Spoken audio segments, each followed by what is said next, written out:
নমস্কাৰ বন্ধু বান্ধৱীসকল, কাতি মাহত এই 5টা বস্তু দান কৰিলে আপোনালোকে ধনবান হৈ পৰিব, মা লক্ষ্মীৰ আশীৰ্বাদ লাভ কৰিব আৰু আপোনালোকে আৰ্থিকভাৱে সচ্ছল হ'ব। হয় বন্ধু বান্ধৱীসকল, আপোনালোকে ঠিকই শুনিছে যে কাতি মাহ আৰম্ভ হৈছে আৰু এই মাহটো ভগৱান বিষ্ণুৰ বাবে উৎসৰ্গা কৰা হৈছে। এই মাহত যি ব্যক্তিয়ে সত্য হৃদয় আৰু ভক্তিৰে ভগৱান বিষ্ণুক পূজা আৰু দান কৰে, জীৱনৰ সকলো বিপদৰ পৰা তেওঁ সকাহ পায়।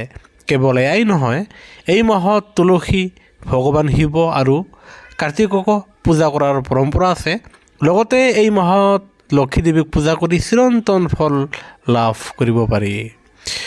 এতিয়া এনে পৰিস্থিতিত এই মাহত কি বস্তু দান কৰাটো হ'ব বুলি গণ্য কৰা হয়, সেই বিষয়ে আমি আলোচনা কৰিম।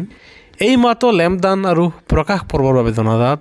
এই মাহত বন্তি দান কৰাটো অতি শুভ। এই সময়ত ব্ৰহ্ম মুহূৰ্তত সাৰ পাই স্নান কৰাৰ পিছত পবিত্ৰ নদীত এটা দীপ জ্বলাই তাৰ পিছত ভগৱান শ্ৰীকৃষ্ণৰ মন্দিৰলৈ গৈ দীপ জ্বলায়। ইয়াৰ দ্বাৰা এজন ব্যক্তিৰ সকলো ইচ্ছা পূৰণ কৰিব পাৰি। কাতি মাহত আপোনালোকে দ্বিতীয়তে খাদ্য দান কৰক। কাতি মাহত খাদ্য দান কৰিব লাগিব। ইয়াৰ বাবে এজনে চিৰন্তন ফল লাভ কৰিব পাৰে আৰু ব্যক্তিজনৰ সকলো কামনা পূৰণ হয়, লগতে জীৱনত কেতিয়াও একোৰে অভাৱ নহয়। তৃতীয়তে কাতি মাহত আমলা বা আমলখি দান কৰক। কাতি মাহত আমলখি দান কৰিব লাগিব। আমলখি দান কৰিলে এজন ব্যক্তিৰ ইচ্ছা পূৰণ হ'ব পাৰে আৰু সকলো বিপদৰ পৰা সকাহ পাব পাৰি। ইয়াৰ দ্বাৰা ভগৱান বিষ্ণুৰ আশীৰ্বাদ লাভ কৰিব পাৰিব। গতিকে আমলখি দান কৰিবলৈ অনুৰোধ জনোৱা হ'ল।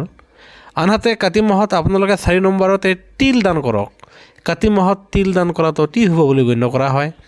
এনে কৰিলে সুখ আৰু সৌভাগ্য বৃদ্ধি পাব পাৰে আৰু মৃত্যুৰ পিছত মোক্ষ লাভ কৰিব পাৰে।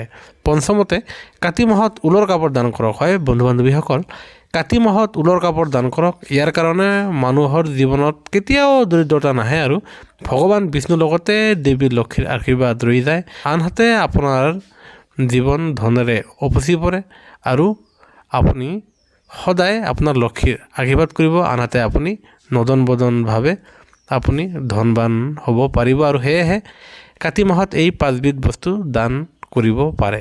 সেয়েহে বন্ধু বান্ধৱীসকল, এই ভিডিঅ'টোৰ পৰা যদিহে আপুনি নিশ্চয় কিবা এটা জানিবলৈ সক্ষম হৈছে, তেনেহ'লে লাইক এটা দি আমাৰ চেনেলটো ছাবস্ক্ৰাইব কৰিব। আনহাতে বন্ধুবৰ্গৰ সৈতে শ্বেয়াৰ কৰিবলৈ নাপাহৰিব। ভিডিঅ'টো চাবৰ বাবে ধন্যবাদ।